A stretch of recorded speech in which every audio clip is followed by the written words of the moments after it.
J-Man here. Let's talk about Adventure Comics number 389. I did not want to keep you guys in suspense. I know that with this Kim Moore guy, Kim, working for Brainiac, he's really a robot. He's trying to destroy Supergirl. He's taking out Linda Danvers and treating her like crap. He's making her pay for dinner.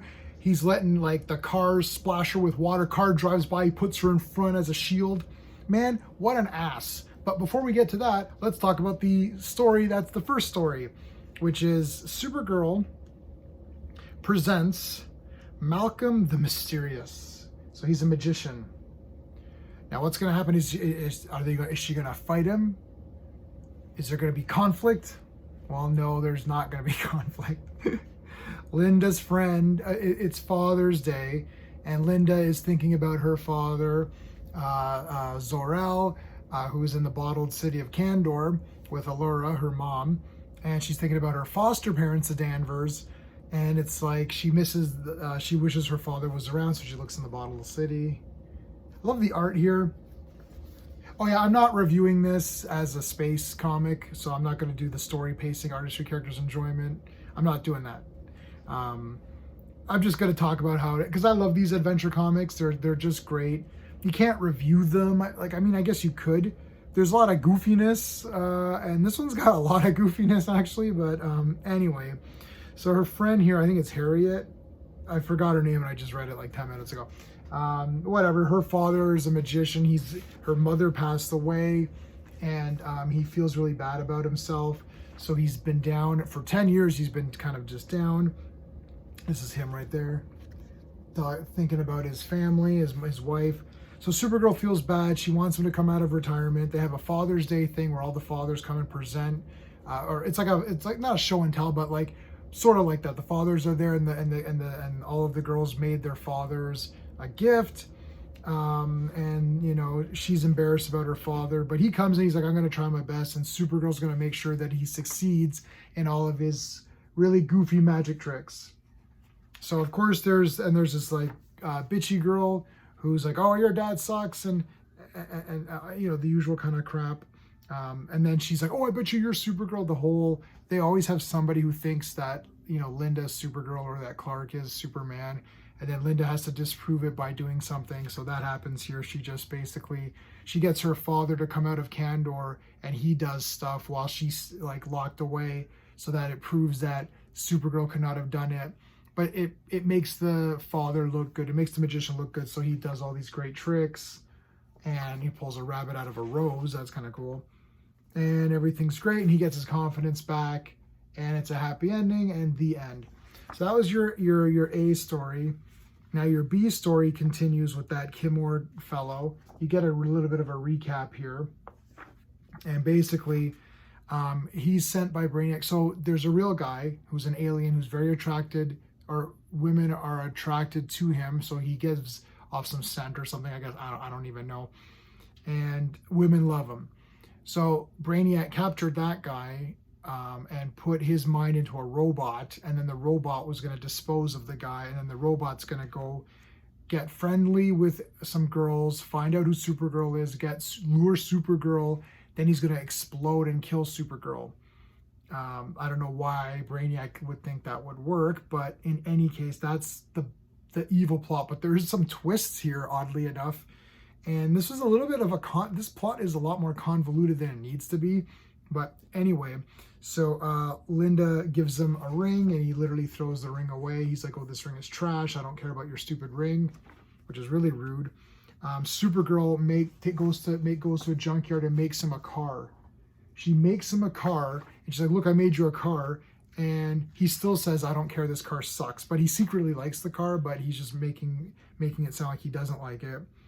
Then here's the recap of the previous issue, which I just explained, where he's the robot. There's Brainiac with his big nose. He's like, ha ha ha, my evil plot is going according to plan. So he kisses Linda. He needs to string her along, right? And she's like, oh, I love him so much. Ooh, ooh. He's looking at pictures and all that. So then he finally, he gets Supergirl to come, because he's like, oh, Linda, you know, I want to see Supergirl. And Brainiac is like, okay, once Supergirl arrives, he's going to say this certain line of dialogue because he's been pre-programmed. Supergirl comes down, and he rejects her, and the explosions, I explained that wrong. The explosion's not going to kill Linda or Supergirl. What's going to happen is that the guy is going to say, oh, you don't love me and you hate me, so I don't want to live anymore. And then he's going to blow himself up. And then Supergirl is going to feel so bad that someone died for her that she's going to give up being Supergirl. That's the plan. Sorry, I did not explain that correctly. But as I said, it's pretty convoluted. Like, how does he know she's going to do that? Is the robot going to actually go through with that? Like, how is that? Like, don't robots usually preserve themselves? Whatever. So it's a whole bunch of stuff. But anyway, Supergirl's like, well, I've had enough of you, buddy. You know, you're a jerk. You treated Linda like crap, and you're treating me like crap. So she takes him to this dragon. This is not a real dragon. It turns out that this is just a fake dragon, but it's actually a tomb where people are buried. You're like, okay. So she comes in there and she shows all these stone guys, and she's like, these are all the former boyfriends I've had who have treated me like crap. Man, be careful. Don't treat Linda like crap, or else you're going to be a stone statue. So she starts turning him into stone. But then Brainiac shows up and he's like, oh, you're not really a robot. You're not the robot. You actually switched. It's like, you're the real guy. And so there's a flashback of him swapping out with the robot. So that's an added level of a surprise there. And then Brainiac just shoots her with kryptonite, which, like, why didn't he just do that? Like, he's got this kryptonite gun. Just show up and shoot Supergirl. Like, it's like, you have this big plan, but like, why even bother? So she's dying of kryptonite. This guy's turning to stone. He throws her the medallion, and she presses the medallion, and that blows it up, blows everything up, and it blows up the kryptonite particles away. Just they evaporate into dust. And then he comes out of being stone, and she's like, well, I wasn't going to really leave you encased in stone, and all these other boyfriends are all fake. They're not really former boyfriends. It's all just a lie. I just wanted to scare you into not being such a jerk or whatever. So that was her plan. And then she takes him back to the correctional facility where he's going to learn to be a better person. Yay. So that is the end of Adventure Comics $3.89. 15 cents. Was it a bargain? Yeah, why not? You know, there's a lot of Supergirl in here. Got Brainiac. They don't fight. I don't know why they're so scared in this time period to have Supergirl fight. Like the Legion stories that we've been covering every Monday on the live streams for the Legion Talk have been pretty exciting, right? I don't know why. Some like Superboy and Supergirl, a lot of the comics, at least these very early ones, a lot of them revolve around just like shenanigans and teenage hijinks and stuff like that. And I guess they were trying to really speak to the kids of the youth of that time. It doesn't play very well now, right? Where we're seeing Supergirl, you know, kick the crap out of people, and Superboy is a lot more like, you know, he's just Clark Kent as young. Now the new Superboy is like, you know, Connor Kent, and he's fighting aliens and stuff, right? But some of the later Supergirls and Superboys do have more fighting. So it's just these really early ones. But I kind of like these. There's a charm to them.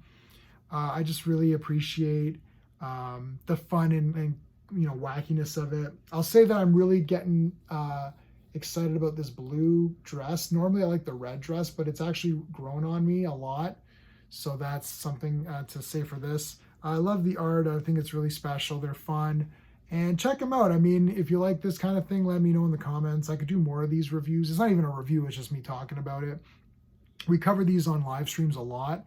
So if you are interested, make sure you're there for our Mondays. Mondays is Legion of Superheroes. Fridays is Free For All. Wednesdays is wrestling, but we do a lot of comic book content on Fridays. So Mondays and Fridays, we do mostly comic book content. And if you want to see, if you want early access to my brand new comic book reviews, you can follow me on Patreon. So it's patreon.com/jman77. And that'll give you early access, at least a week, if not more, at least a week access early to my comic book and movie reviews. And that's all for new movies and current comics. So anything that's old, I'll post a video. The live streams, of course, are open to anyone to come check us out. So we love to hear from you in the comments. Let us know how you're doing. That's it. Until next time.